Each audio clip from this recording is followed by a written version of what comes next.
Культурная общественность Якутии и горожане провожают в последний путь легендарного директора Русского драматического театра имени Александра Сергеевича Пушкина, заслуженного работника Народного хозяйства Якутии, почетного гражданина Якутской республики Ивана Ивановича Подойницына, рассказывает Нургуяна Егорова. Директор Погорелого театра, иногда называли его. Он помнит каждый кирпичик, где первый, а где 118-й. Именно столько кирпичей составляет высота театра. Иван Подойницын когда-то мечтал стать актером. Эта мечта у него не сбылась, но зато воплотилась в лице директора Русского драмтеатра, который он возглавил в течение 22 лет. Директор обязан любить театр. Я бесконечно влюблен в него. Это мой театр, всегда говорил Иван Иванович. Если директор не любит театр, это дело гиблое. Я пришел сюда 15 лет тому назад, здесь был пепел, искореженное железо. Я как раз пришел на послепожарище.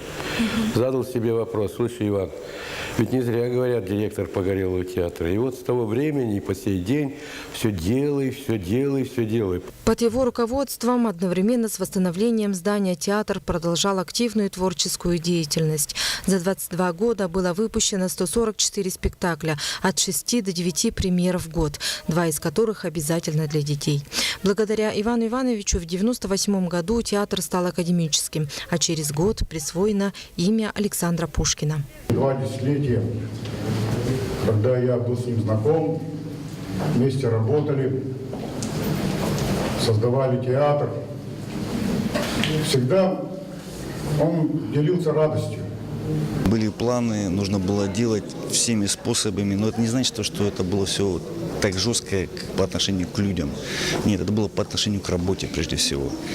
А то, что касается людей, конечно же, он был человек, который всегда шел навстречу, всегда поэтически относился ко всем. 19 июня не стало биться его сердце. Он прожил долгую, счастливую, интересную жизнь, которая дается не каждому.